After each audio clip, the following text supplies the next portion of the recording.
welcome to my weekly report on current real estate matters for week ending September 5th. My name is Rupa Nampally, Realtor with Remax One.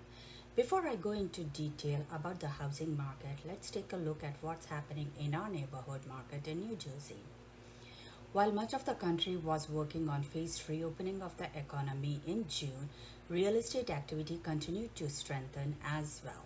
In New Jersey, for the month of July 2020, single-family closed home sales were up 2.2%, townhouse condo closed sales were down 10%, adult communities closed sales were down 8.1%. Single-family median sales price increased by 8.6%. Townhouse condo median sale prices decreased by 3.1%. Adult communities median sales price increased by 4.5%. If we break down the types of homes, this year we have seen reduction in listings for single family by 20%, townhomes by 17%, and for the adult community by 19%. This shows that the inventory is tight and the buyers are walking away from their urban apartments to make a home in the suburbs. July 2020 snapshot indicates for New Jersey, for the past 1 year, the inventory for all closed sales for all properties is down by 1.2%. Homes for sale for all properties down by 42%, and the median price for all properties increased by almost 8%. For Middlesex County, for the month of July 19 and July 2020, single-family listings were up by 3.6%, closed were down by 14%, median sales price increased by 7.5%. Months of supply inventory was down by 46%. As of July 2020, it would take 3.4 months to sell a single-family home when the home is priced right. For the year to date, this is where we see a huge reduction in inventory and was decreased by almost 21%, and closed sales were decreased by almost 19%. Median sales price increased by 5.4%. For the townhomes and condos, we have seen for the month of July 2019 and July 2020 a significant reduction too. New listings were down by almost 20%. Closed sales were almost down to 43%, and the median sale price decreased by almost 11%.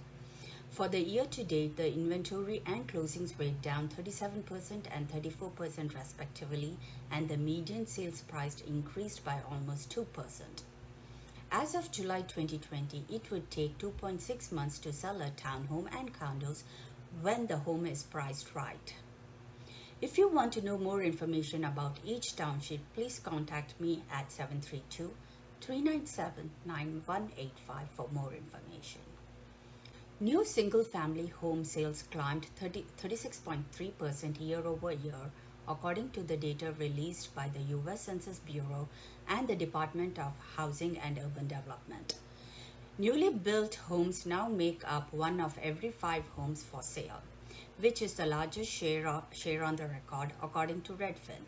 That number may continue to grow as residential construction projects in the U.S. grew 23.4% year-over-year in July, and construction projects authorized by permits increased by 9.4%, surpassing pre-pandemic levels.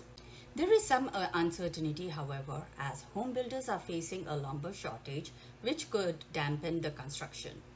Lumber prices are up more than 100% since mid-April amid reduced production due to pandemic and tariffs on lumber imports. Remodeling outlook remains positive, but RRI projects future strains due to COVID-19. Big ticket remodeling spending increased 7.5% year-over-year in the second quarter of 2020 and 1.7% from the first quarter, according to the latest residential remodeling index released by MetroStudy Zonda. Remodeling activity remained steady during the spring months despite concerns over COVID-19. MetroStudy Zonda projects the number of big-ticket, pro-worthy remodeling projects worth $1,000 or more completed in 2020 will total 14 million, a 6.3% increase from 2019.